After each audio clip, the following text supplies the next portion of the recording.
Inshallah Rabbil Alameen, tonight we will talk about something related to woman dress, but it will be very specific. The meaning of the word khimar. And of course, it's related to the word hijab, but the focus is on the meaning of the word khimar, not on woman dress in general. Now, the outline for the discussion will be as the following. First of all, why is the subject? And then the frame for discussion, establishing the frame, and the ayah that talks about hijab and khimar, the linguistic meaning of khimar. Khimar has been used in Arabic poetry till before Islam and during the 2nd century, because this is the time frame in which Arabic poetry is authority, and khimar defined after all of this, and then some questions related to this subject. Why this subject? This issue is brought up very often, frequently. Every now and then we hear people talking about woman dress in general and the khimar in particular. And some people claim, this started recently, that woman doesn't have to cover her hair. And it is a claim that this is just an Arab tradition. It has nothing to do with Quran. Quran didn't talk about covering the hair, they say. Quran, they said that talked about khimar, which means just the cover, not the head cover, which is the ayah of Surah Al-Nur. So the focus today will be just on this point. What does it mean? And what is hijab? Now, for us to establish the frame, we need, of course, to be aware of the Islamic legal theory. This needs to be known. And Quran and Hadith are the source. When we talk about Islamic legal theory, we mean usul al-fiqh, because we cannot understand Quran and Hadith without usul al-fiqh. And we need to know that in Quran, the obligations and the prohibitions can be presented in different styles. It's not just a list of do's and don'ts. The ones who are familiar with usul fiqh, with this issue, they realize that the obligations and the prohibitions didn't come just in one style. And to understand this, Arabic language is needed. It can't be understood without Arabic language, because Quran had been described by Allah subhanahu wa ta'ala as being a book in Arabic. At times, we need to realize that there is even no mentioning to certain rule at all, neither in Quran nor in Sunnah, and yet it is haram based on general outlines or guidelines mentioned in Quran, but there is no specific rule explicitly or implicitly, directly or indirectly talks about this. An example is cannibalism. It's not in Quran, it's not in Sunnah. The ayah that talks about the prohibited items from eating the flesh just lists 4 items. Al-Mayta, the dead animals. Ad-Dam, the blood, which is the coming out from the animal after it had been slaughtered. And Lahm al-Khanzir, the flesh of the swine, and of course its fat. And whatever had been dedicated to other than Allah. Now the Mayta has many categories. It had been mentioned in another ayah, but all of them go to this main category, Mayta, the dead animal. So that's the point. There is nothing mentioned about cannibalism. Tell China that we're watching you. Did you read, see this one? No, he gave it something. How did Samsung sell this new phone? Did they refer to any of the last year? There was a lot So, of a gigantic line waiting to get in hours before the event. And at the very start, they actually addressed exposing issues. There wasn't yet. They addressed it with a sense of top. DJ Poe went out there, executive at Samsung, and said, you know, we will never forget what happened, but we thank our fans for helping to inspire us and move us forward. So a really big part of the presentation, the event was. So the style which Aya is using, إنما, which is exclusive style, حصر. It means only those items which are prohibited. So a person with sick mentality can reach to any conclusion from this style. So I mean, there is no ruling mentioned directly or indirectly about cannibalism in Quran or in Sunnah. But this act is absolutely prohibited.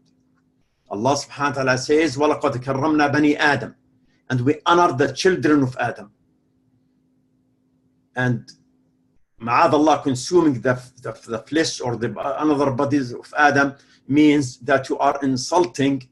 This is an insult to the honor of the children of Adam, to the human being. So we know this by a fact, which means, again, go back to the very same point. The Quran uses different styles in establishing a fard or establishing a prohibited item. This is because, why isn't coming a list of do's and don'ts? Because Al-Quran Kareem is not meant to be a book of law, although it has addressed some legal issues. So the style of Quran, the Quranic style, is diverse. And this adds actually to the dynamism of Quran. Because if it's just a list of do's and don'ts, this is very rigid style, and the mujtahid or the scholar who wants to make some interpretation, he will not find room to move around, to extend the rule, to limit the rule, to address new items. Because, okay, you have the list of do's and don'ts, so just look at the list. Is it mentioned or not? So the fact that Quran Kareem style is diverse and it uses different approaches in establishing rule, this gives dynamism to the person. The challenge is how to engage the text, how to understand, and how to apply to the situation. And this applies to the mujtahids and others, to the scholars and others. So we should be careful before reaching to any conclusion. A thorough research is needed, and acquiring certain tools is needed as such. Usul al-fiqh, Arabic, being familiar with the style of Quran, and many other tools needed to start a research. There is an article published in Washington Post 2 years ago, maybe, actually less than 2 years, by two ladies, Asra Nu'mani and Hala Arafa, one from India, one from Egypt. The title is, "As Muslim women, we actually ask you not to wear hijab in the name of interfaith solidarity." And it's a reaction to a movement in which women started coming to the masjids with hijab, although they are not non-Muslims, to declare, to announce their solidarity with Muslim women. Because, you know, Muslim women who have hijab, at times they get under some harassment or attack from some people. So many groups, many women groups had certain activities to announce their solidarity with Muslims. So those two objected this. they looked at this as an insult. They said actually those who wear hijab, those who wear those who have hair cover, you must take one day off. Don't put it. Why? Because to show solidarity with others who don't put it. But I mean, they failed to ask a question: who is harassed? The one who is putting it or the one who is not putting it? Even in Muslim countries, in some Muslim countries, Muslim woman cannot put hijab. She'll be harassed in some areas. So you don't say that I'm calling the colored people to declare solidarity with the whites or with the supremacists, white supremacists. It's the other way around. The white people should declare solidarity with the Afro-Americans, because they are the ones who went through slavery and through discrimination by certain, people belong to certain color.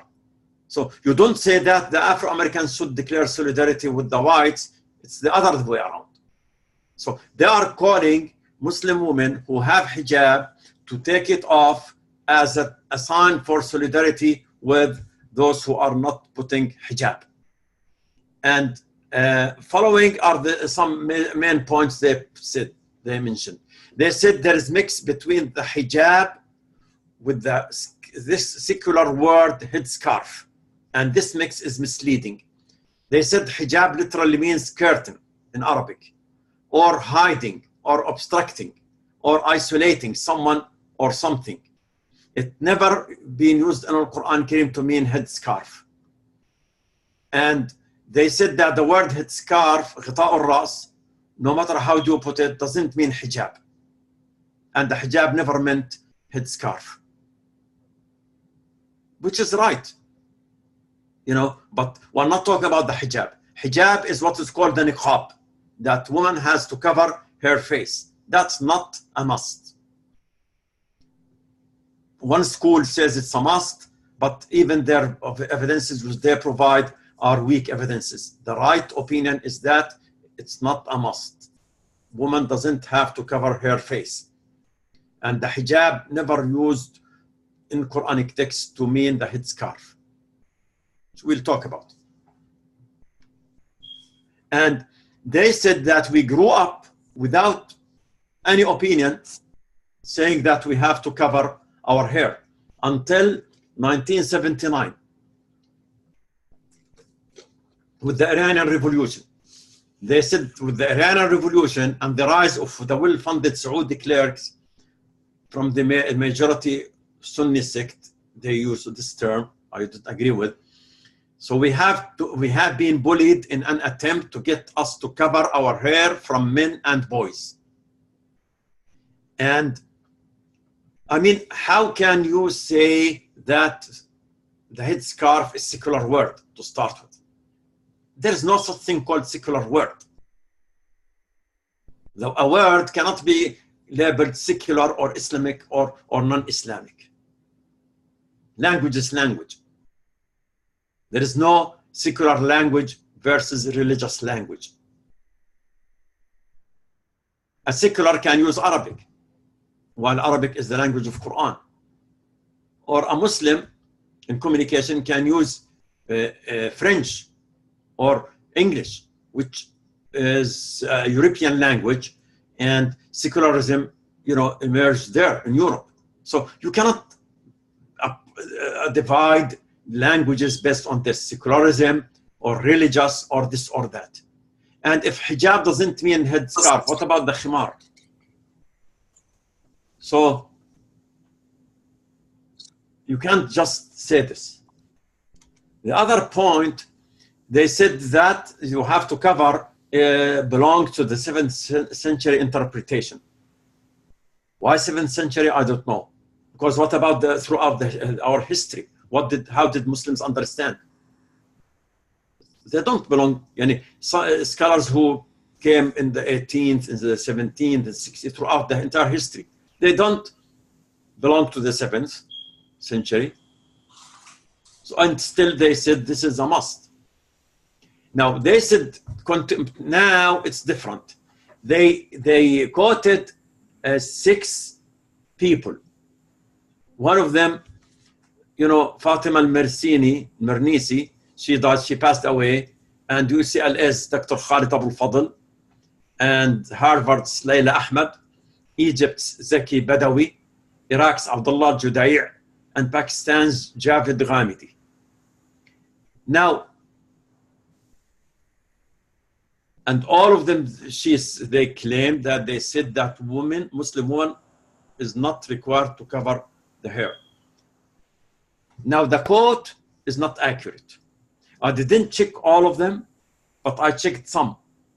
As an example, Zaki Badawi, he's not saying that women are allowed not to cover their hair. He was talking about the harassment in Europe. Are we allowed in this situation, if we are harassed and subject to attacks? Sometimes, you know, in Germany, they killed a sister because of a hijab.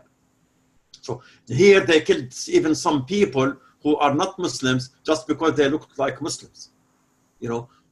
So some women asked, are we allowed not to put it or not? So he said, this is a case of necessity, and you are allowed if you fear on your life or if you fear that you will be harassed. But even some other human rights organizations objected this. They told them, this is a defeated mentality. Why do you want to accept for yourself to be defeated in front of those attacks? We need to stand up against this in the right way. Abdullah Judai didn't say that woman is allowed not to have hair cover. What he said is that men and women can make wudu together. In the desert, if there is water pool, you know, they make wudu together. And he said that all organs we are allowed, we have to wash in wudu. We have also, we are allowed not to cover. And when he was asked, what about the hair? He said, the hair, you don't wash it. You wipe over, and you can wipe over the scarf. So he didn't say that you are not allowed to wear it. And I didn't check the others, but 2 is good enough. And regarding Dr. Khalid Abul Fadl opinion, I will discuss it at the, after the presentation, at the end of this presentation. Now, there are points of agreement. We agree with them on certain rules. One of them is, yes, head cover or khimar or whatever you want to call it is not part of Iman. It's not the 6th pillar of Islam, and it's not from the articles of the faith. That's right. You know, it's like any other legal rule. But, and of course, it shouldn't be used to judge people or to harass people or to bully others. So if a woman is not convinced or she tells you that I'm not ready to wear it, you cannot force her to wear it. You cannot go and attack people in the streets to wear it, because you don't have political authority, you don't have legal authority, you are not judiciary, you have no authority whatsoever to enforce the law. The law can be enforced only by judicial authority chosen by the right political authority. So it is a hukum shari'i meant to be obeyed. And it's not, we agree on, it's not ordained to curb any sexual desire man has. That's not the objective behind the dress code. It is to regulate man-woman relationship. Even if a person doesn't have sexual temptation, he is not allowed to look at, and vice versa. So let's not think of everything within sexual desire or with a sexual drive. That's right. And hijab doesn't mean to cover the face. Also, that's right. Hijab is meant for the wives of the Prophet ﷺ. And the 2 ayat which are talking about this, ayah Surah Al-Ahzab 53, it's related to the wives of the Prophet. And the ayah 59 talks about jilbab. It's not talking about hijab. So the first ayah, يا نساء النبي لستن كأحد من النساء. And then it says فإذا سألتموهن فاسألوهن من وراء حجاب. And if you ask them from behind a barrier. That applies to the wives of the Prophet ﷺ. And the second ayah, it قل لنسائك وبناتك ونساء المؤمنين, tell your wives, your daughters, and the believing women, يدنين عليهن من جلابيبهن, let them have their jilbab. So it's talking about the jilbab, not the hijab, not the veil. The jilbab is, let me say, a sort of coat. So the ayah of Surah Al-Ahzab talks about the coat or a garment, shirwal qamis, it can take many styles. And the ayah of Surah Al-Nur, وَلْيَضْرِبْنَ بِخُمَرِهِنَّ عَلَى جُيُوبِهِنَّ, which is the subject of discussion, talks about the khimar. The two ayat which are talking about dress code, they are not talking about the face. They are not talking about the hijab. The hijab is meant to be addressed to the wives of the Prophet ﷺ. It's not general. This is something we agree with. But some points of disagreement, you know, the hijab, the jilbab, observing the dress code is not a matter of quote-unquote human rights only. It goes beyond than this. But it is a hukum shari, discussed, you know, within the Islamic frame. But practicing it or not practicing it, whether you practice it or not, you are actually exercising the free choice, the free will God gave us. God didn't create us like angels. The angels, they have no choice but to obey. We as human beings have the choice to obey or not to obey. So when we exercise choice A, we exercise the free will. When we exercise the choice B, we exercise the free will. We should be responsible about the way we exercise our free will. This is the way we should look at it. So when a sister says the hijab or the dress code is my choice, yeah, it is her choice. Meaning she is exercising the hukum shari by her choice. Nobody is forcing her. Can she exercise the other option? Yes, but she has to be responsible about that. So she, out of her own free will, decided to exercise this hukum shari. And actually, this dress code is not an idea related to what many try to call political Islam. It has nothing to do with the quote-unquote political Islam, although I don't see a reason to call Islam political Islam. Islam is Islam. There is no political Islam or a political Islam. There is no secular Islam or social Islam or progressive Islam or traditional Islam or Shia Islam or Sunni Islam. There is Islam. Islam can be understood in certain issues in different ways, and in certain issues if all people have to share the same understanding. So you cannot give those labels to Islam. When it comes to politics, politics is part of Islam, meaning Islam sets certain rules to take care of people. But now the way politics is exercised, or the way Islam is used in politics, cause people to be nervous or sensitive regarding this term. So people are politicizing Islam, using Islam in politics. It should be the other way around. Politics should be used in the Islamic way. It's not that Islam should be used in political way. So we don't use Islam for political gain or for political maneuvering. In Arabic words, لا يجوز تسييس الدين بل يجب علينا تدين السياسة. Siyasa must be presented through the Islamic point of view. It's not Islam should be presented within, political gain. So this code issue is not related to the political Islam. And using certain scaring tactics will not work. Because in the article, they said the following: exploring the hijab is not exploring Islam, but rather the ideology of political Islam as practiced by the mullahs or clerks of Iran, Saudi Arabia, Taliban in Afghanistan, and the ISIS is doing so. And they said, we have seen what the resurgence of the political Islam have done to our regions in the Middle East of origin and to our adoptive country, to us. This is not what political Islam did. This is what those organizations did. And none of them belongs to quote unquote political Islam. Neither the Iranian regime nor the Saudi regime.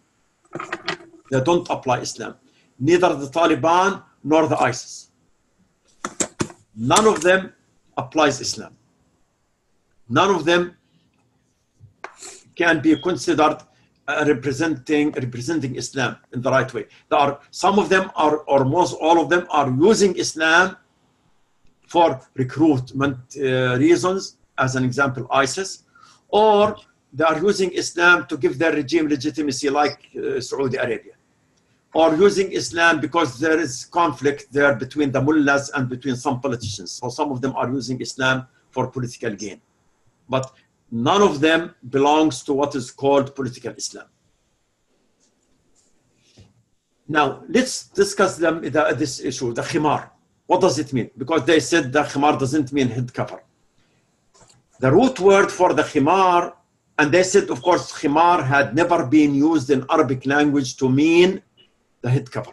That's it. They are very absolute in this. Khimar, the root word is khamara, to cover. And we have a khamr or wine. It is called as such because it obstructs the human intellect. Now, that's about khamr. What about khimar?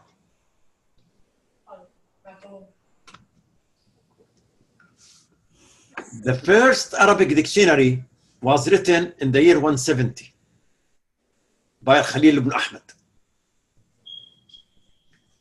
He is giving us an expression. He says that a goat, you know, the mukhammara goat, al-shatul mukhammara, the mukhammara goat is the goat that has white head. It is said that it is the black goat with white head. So you can have white sheep or white sheep or white goat with black head, or the other vice versa.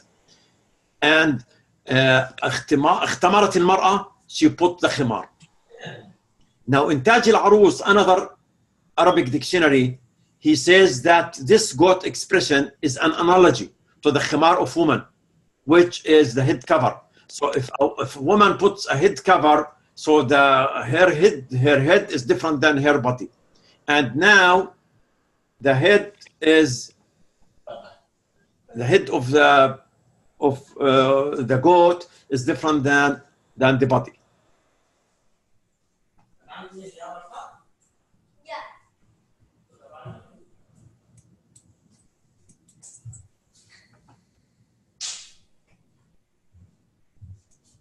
Okay, there is a request in the chat. Please check your mute all mics. We're muted, but you need to check this from your side also. So to say that khimar doesn't mean the head cover is not right. So this takhammarat shatun mukhammara, a mukhammara goat, the goat that has white head, or black sheep that has white head, mukhammara. This is before Islam. It's not after Quran. That's one point. The second point, we have this pre-Islamic poetry. ولنعم فتيان الصباح لقيتم وإذا النساء حواسر كالعنقر من كل واضعة الخمار وأختها تسعى ومنطقها مكان المئزر.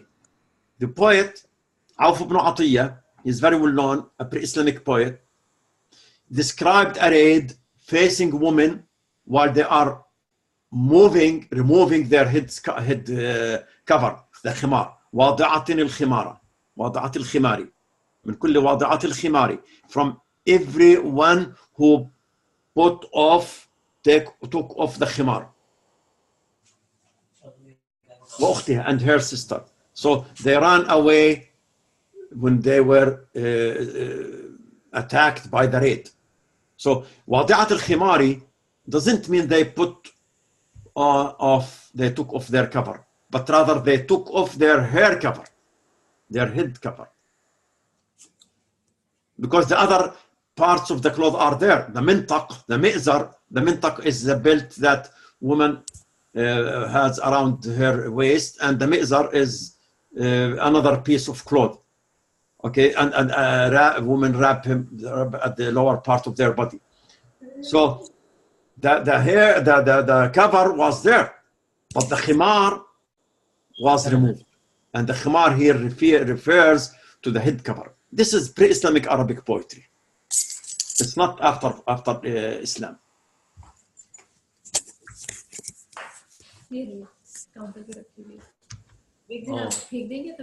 There is also, still we can hear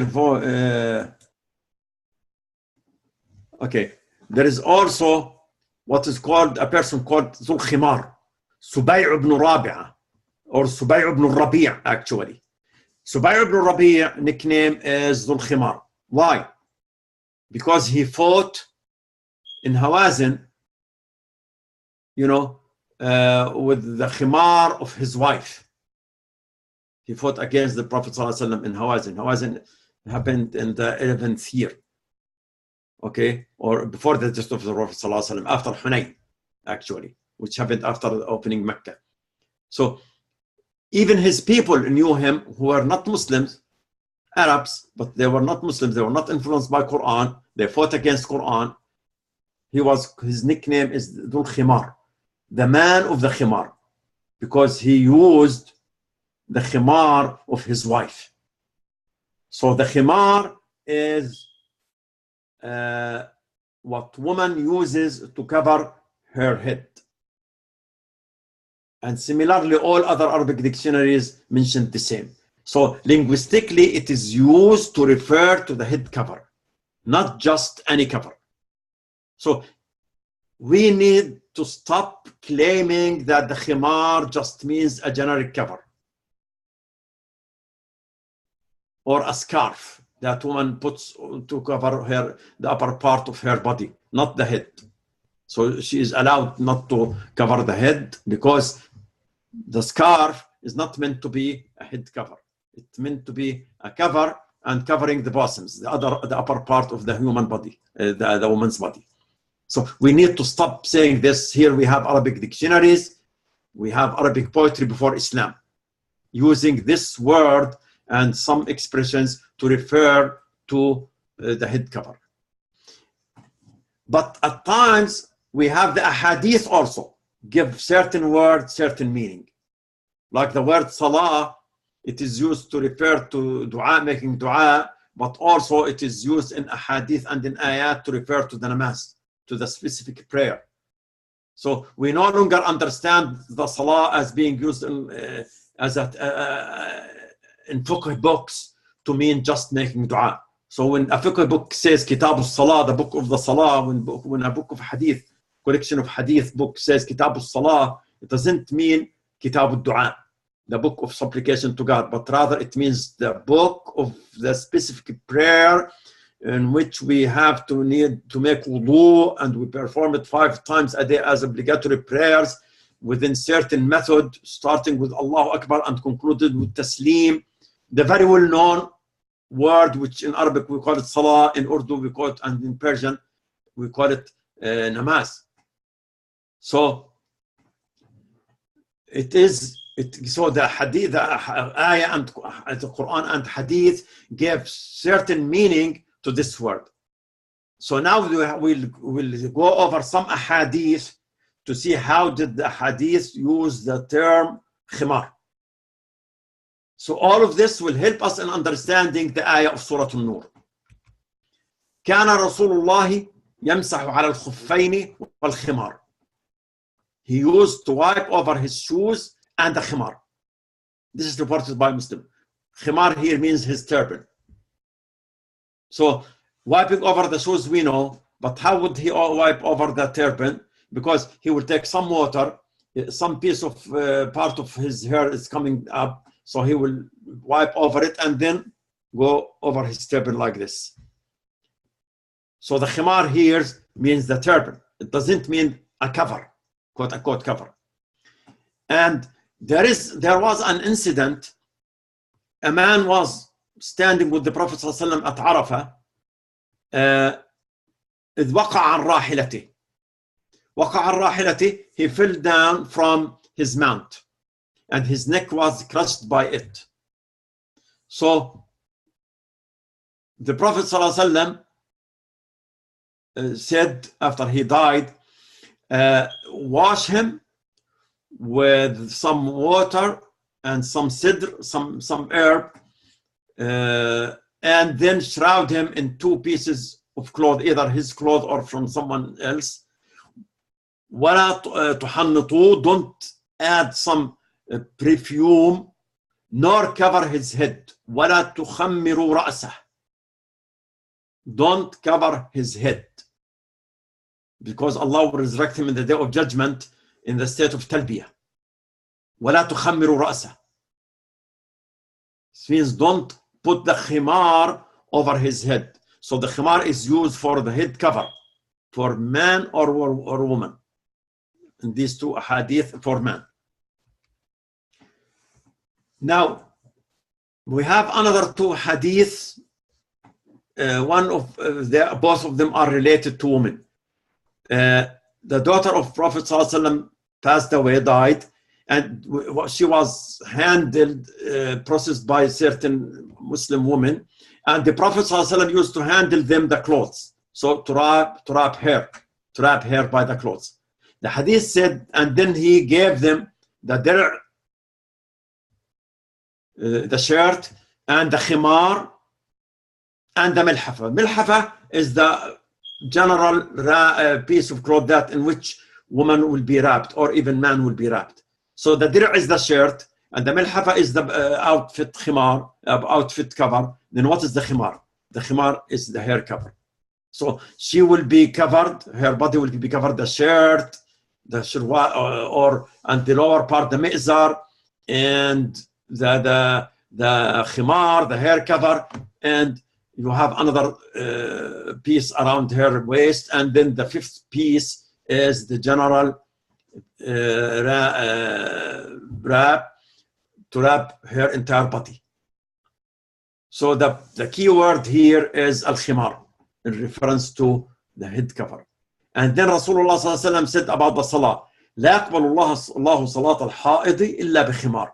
Allah does not accept the prayer of a woman reaching the menstruation age without khimar, without covering her head. It's not that without covering herself, because she already is covering herself when she sits at home. You know, she has clothes on her, but now he talks about the head cover. But from now on, while you are a young girl, you can pray the way you want. But after you reach a certain age, you have to observe in the prayer the hair cover. So here, the meaning is, the point is that this word is used to refer to the head cover for women. So there is no confusion about this. Added to this, the practical way of life through which centuries after centuries exercise this. This cannot be based on misunderstanding of such an ayah. If it is debatable, then it will be reported to us. So we say, yeah, maybe one group took over. So we don't use the historical application as an evidence. But when we see scholars unanimously from the days of the Sahaba and move on, you know, when we see them exercising this historical application gives us, you know, a sense on how this hukum was understood. So these points will be used now to understand the ayah of Surah An-Nur. وَلِيَضْرِبْنَ بِخُمُرِهِنَّ عَلَى جُيُوبِهِنَّ. Let them put the khimar over their bosoms. Now, some people will tell you it's not still, it's just like a modest sign of modesty. And if it meant the head cover, then the ayah would say, let them put their khimar over their heads. I was reading to a person claiming this. He doesn't understand Arabic. You know, the point, if you understand the occasion of revelation, women used to have the hair cover put behind their back. So it will cover the hair, but it will not cover the front part of the body, the neck, the ears, the bosoms. So the ayah is telling them, no, don't do it in this way. This khimar has to come down in this way to cover also the lower part, the upper part of the body, in addition to covering the head. So if it says let them put their khimar on their head, they are already putting it on their heads. The text is not adding anything. So let's move to some claims said by Dr. Khalid Abul Fadl. Khalid Abul Fadl, he wrote this after Trump was elected, and the main points is the following. I'll bring the point and an answer for this. He said the schools of thought, those who say the khimar covers the face, or those who say the khimar covers the hair but not the face, what are they? They are ahistorical. And they are presuming the existence of an historical practice that has not been proven. The evidence that khimar is a pre-Islamic, in the pre-Islamic Hijaz, covered the face or covered the hair is simply not there. So that's his point. It's just, you know, people went through this, but without an evidence that khimar in pre-Islamic Hijaz, pre-Islamic Arabia, used to refer to the head cover. Well, we already quoted Arabic dictionaries and brought Arabic poetic verses before Islam, not after Islam, to refer to the khimar as the head cover. So we cannot say that it's just a historical. Not at all. Second point, he says that Muslim women were called upon to draw a piece of cloth, khimar, over the juyub, the bosoms. Whatever is, whether it covered the hair or the face, we don't know. It just, the khimar must cover the juyub. We don't know if it covers the face or the head. And he says, Quran in this verse, the ayah of Surah An-Nur, calls upon women to cover their bosoms. That's it. Anything beyond this needs extensive research into the social practices of khimar dressing at the time of revelation. And the historical evidence is far more diverse and complex than many contemporary scholars assume it to be. So basically he says that Muslim women are asked to have the cover piece of cloth, which is khimar, over their bosoms, and that's it. Did it cover the hair or the face? Should we assume that it covered this or that? We don't know. The Quranic verse just tells them to cover that part. It's not addressing that. If we want to know if it was covering that or not, we need his extensive research. Actually, the ayah used the word khimar, which is hair cover. So it means that this piece of cloth, which Muslim women are asked to put to cover for their juyub or their bosoms, it covered by de facto the head. So you don't need another evidence. Furthermore, the extensive study actually shows that us it does. And the study of occasion of revelation proves this.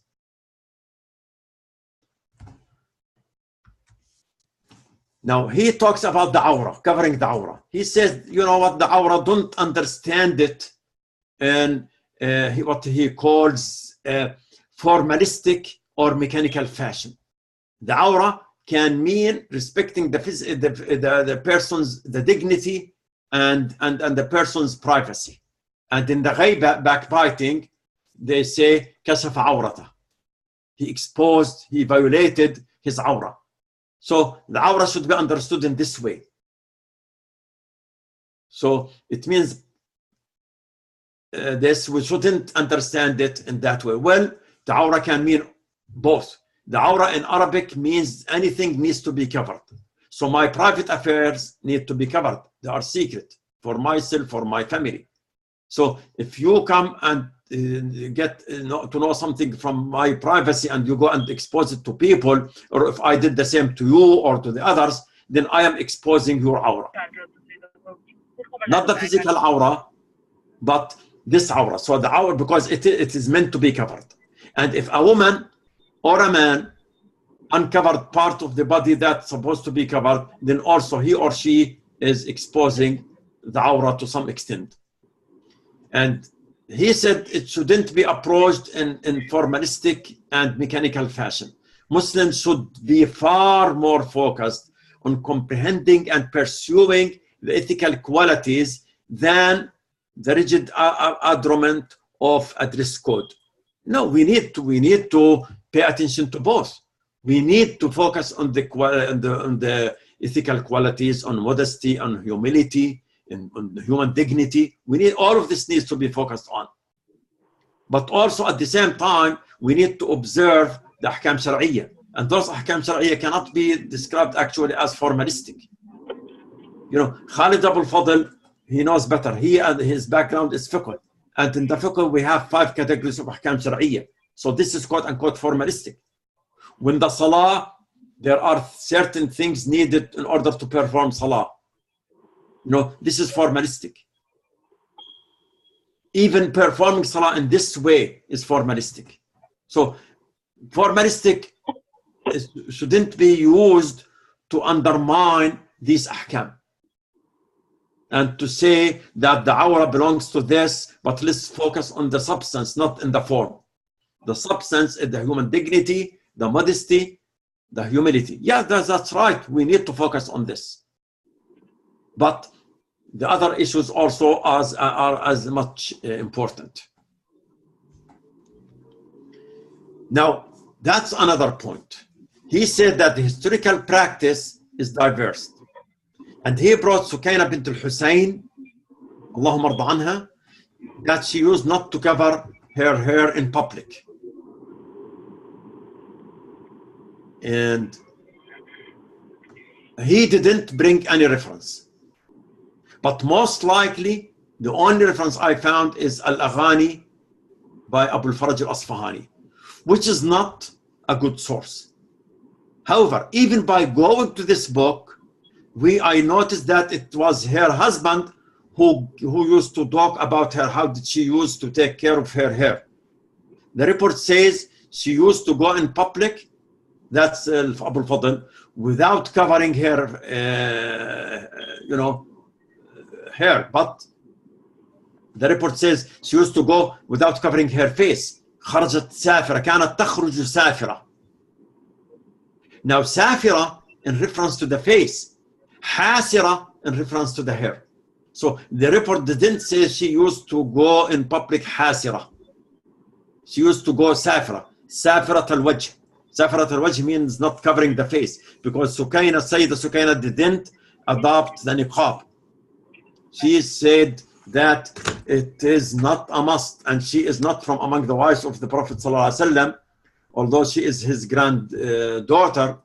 But there is difference between Sayyida Aisha or Salama and between Fatima, Sayyida Fatima al-Zahra, Allahumma arda anhum jami'an. So Sayyida Sukaina didn't see that the niqab or the hijab applies to her. So she used to go open without covering her face.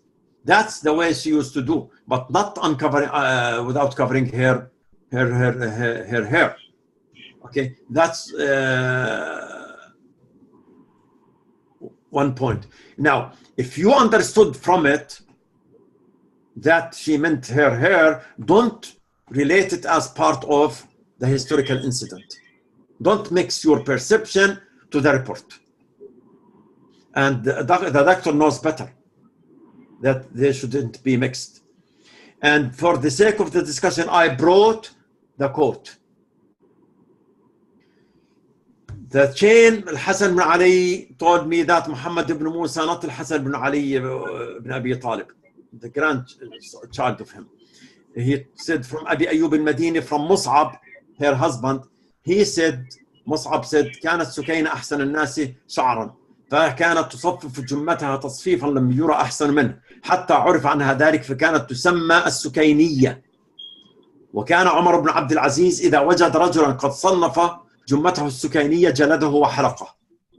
Al-Hasan ibn Ali said that Muhammad ibn Musa from Abu Ayyub Yaqub al-Madini from Mus'ab, her husband, said Sukaina was one of those who had the most beautiful hair.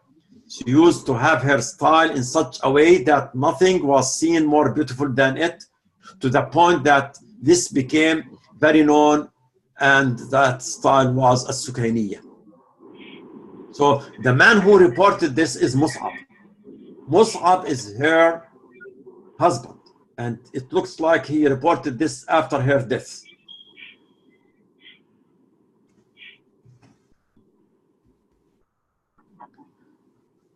So we cannot use this quote to claim that historically that they didn't do it, and the noble woman of Mecca, because she used to live in Mecca, that used to follow her. So Muslim women in Mecca used to go in public without covering their hair. This is just in his imagination. And he is misleading, actually. It took me a while until I found the exact quote from the Arabic, because he didn't mention any reference, and just presented it as a historical fact to create doubt on this issue. May Allah subhanahu wa ta'ala forgive us. Now he says, if the hijab causes women to stand out and brings unwanted attention to them and poses a risk of bringing harm to them, considering that per the social habits and customs of the United States, then he says a woman exposing her hair wouldn't be considered immodest by any extent.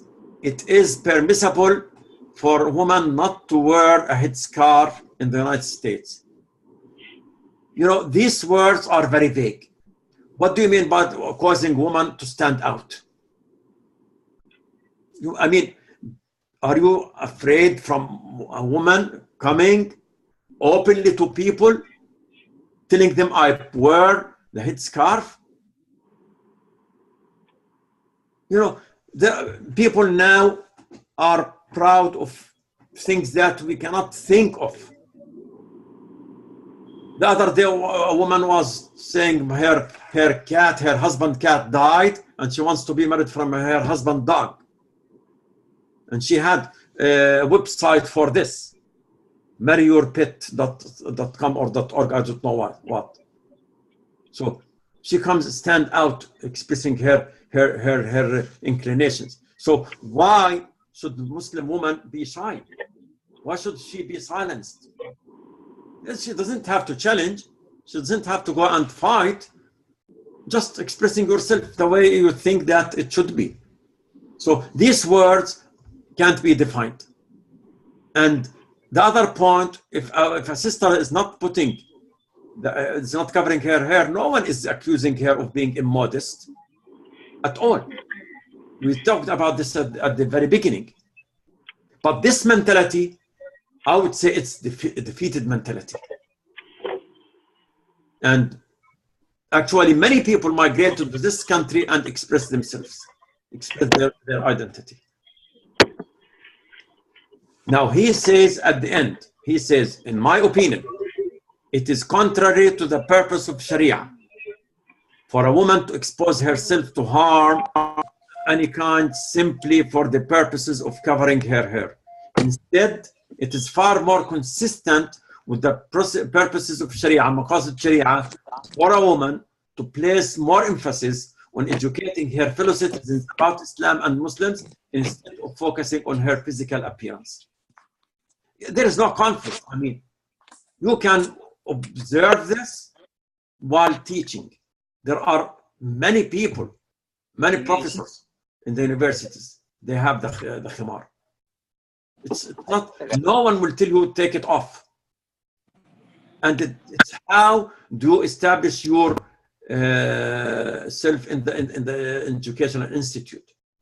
And if you talk about this, where to stop? What about the other rules? You know, so that's not an excuse. Now, to reach to a conclusion, the issue of khimar is a conclusive issue. And it means the head cover, not just any cover, not generic cover at all.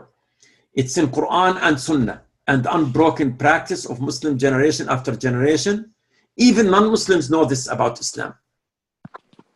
And both modesty and dress code are a must. There is no conflict between them. And the hijab is different. There should be no confusion between the khimar and hijab. What is a must is the khimar, not the hijab. The hijab is a barrier and special to the wives of the Prophet ﷺ. These are some points. And the other point is that not abiding by them, these rules, does not mean that the person is unfaithful or not a Muslim. No, we are not talking about this. And we are not even saying that the one who is not observing it is immodest or immoral. No, we are not talking about this at all. Now, why do some put it and some don't put it? The human behavior is more complicated. Many factors contribute to the human behavior, and it includes but not limited to the general environment. And if we have some sisters, some people in our community are not observing it, we should know how to engage them, not to alienate them. But at the same time, we should be careful of the defeated mentality. Thinking in this way, actually. Now, for those who factors that contributed to these claims, one is the preset mind. And second is, to some, not to all, they deny the Sunnah. Yani when you have Jamal al-Banna talking about this because he denies the Sunnah. When you have another person, Ahmad Mansour, talks about this because he denies the Sunnah. So you bring him all of those hadith, he'll tell you, I don't take it. Now, the political situation also has a great impact in defining the cultural discourse. Actually, the political situation defines the landscape of the public culture, including Muslims. And the political situation of Muslims now is not in good shape. Everyone can tell this. The last point is that claiming that these ideas reflect extremism is a distortion. Actually, this by itself is used by the terrorists and extremists to show people that Islam is under attack and Muslims themselves are still out and we are the ones who are defending Islam. So, abiding by these ideas is not extremism at all. It's not fundamentalism. It's just being balanced and observing rightly the ahkam shar'iyya, without being hostile to the others. So we need to know that this issue is well defined, and we pray to Allah subhanahu wa ta'ala that He'll help us in understanding this and in carrying this to the others. And we're engaging with others. We don't need to create or to initiate fighting with people. But at the same time, we don't want to be defeated. We don't want to give the extremists and the terrorists a reason to come and attack Muslims by the name of Islam, claiming that all Muslim scholars are still out because they deny this rule. So, is there any question about this, please? If there is a question, you can have it in the chat.